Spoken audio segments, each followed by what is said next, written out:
Hello, welcome back. My name is Brian, and today we're going to look at triad shapes and how they can help you to frame your solo. This is going to be a continuation of the last video I posted using the same song, Sunny Side of the Street. So in this case, we're going to look at the harmonica solo played by Mickey Raphael on Willie Nelson's album Stardust. And this is a great solo because it really helps us to use just pentatonic notes. And when you play it on the ukulele, you can start to see shapes emerge. You know, you can view the solo more than just how to connect from one fret to another, but you can see it in context of a shape, and that's what I want to share with you today. So the complete tab and the backing tracks are available. You can check out the links below to download them, but let's jump into it. The song's in the key of G, and this is a shape that we all know. Like when we play a G chord, we immediately go to this one, but there's a couple other G chords on the ukulele, here and there, and you can kind of hear they all sound similar, right? And the difference is the order in which the notes are stacked. What's more important is that you see the shape.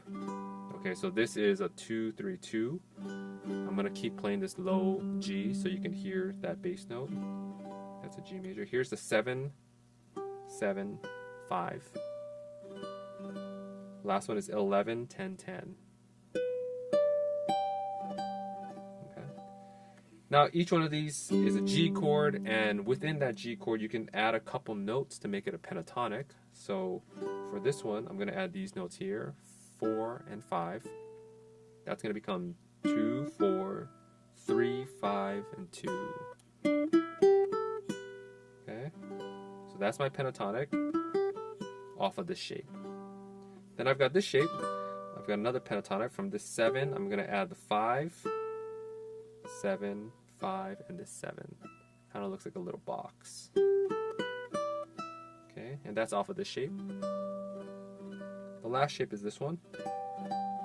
And the two notes I'm adding are the 12th fret on the E and the A string. So it's going to go 11, 10, 12, 10, 12. Okay.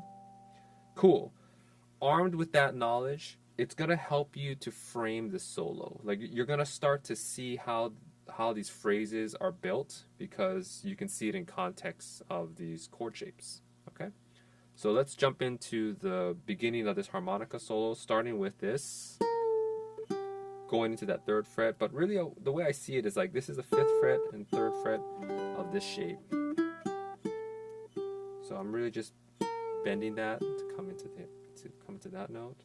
Then I'm going to move to this next shape, and immediately we can see that is the G chord, right? That is 7, 7, 5. I'm going to this note here, 6th fret.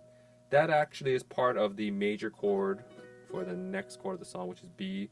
Don't worry about that for now. Just kind of acknowledge that that's outside of this chord shape. Then we're going to move on to 5, 6. This is a 13, 12, 10. And at this point, I'm going to use that entire pentatonic shape we looked at earlier. Right? That's 12, 10, 12, 10, 11. So it goes like this. Going back up. 10, 10, 12, 10. All together.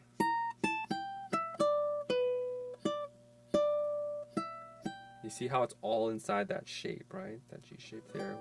And you're accessing the pentatonics. Then you're going back to this shape. Yeah. Again, this is the G chord. The pentatonic includes this note here on the 7th fret. 7, 5, 7, 7. Then I go back to this shape. This is a 4, 2, 4, 3. Again, part of this G chord here. I'm accessing the pentatonics off of that G major shape. And then I'm going to go to the 2nd position again. And I slide into that 7th fret.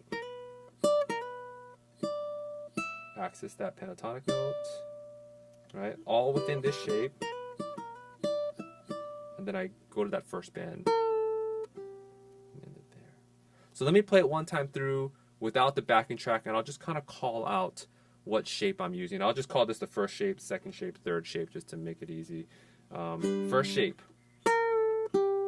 right? Second shape, going into that third shape.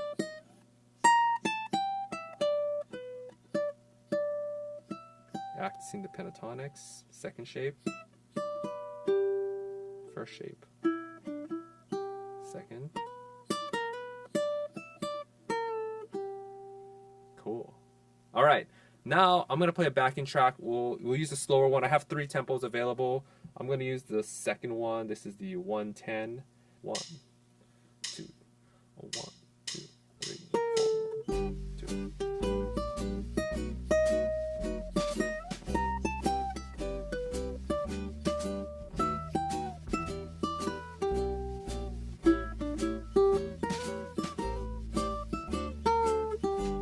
That's the Mickey Raphael harmonica solo. We transcribed it onto the ukulele. Again, the tab and backing tracks are available. But take a look again at these shapes and let the shapes help you to frame the solo so that you're not just looking at a tab and trying to memorize, you know, I'm going from the 7th fret to the 5th fret and etc. Like, you want to sort of see the phrase of the solo in context of these like major chords, you know, and that's liberating, you know, that you don't have to memorize everything. You can just sort of start seeing shapes and hearing how the notes of that shape sound.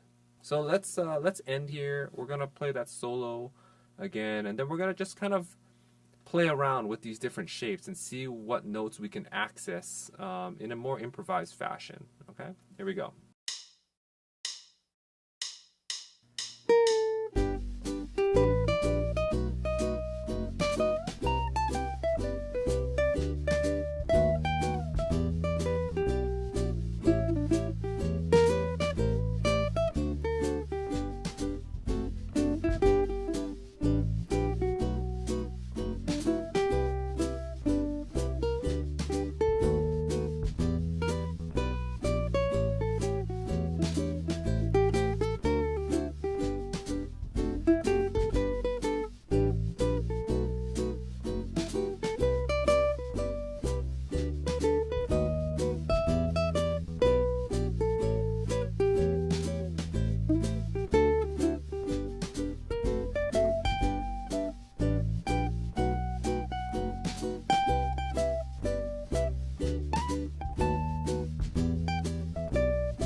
Alright, thanks for watching. We'll see you next time.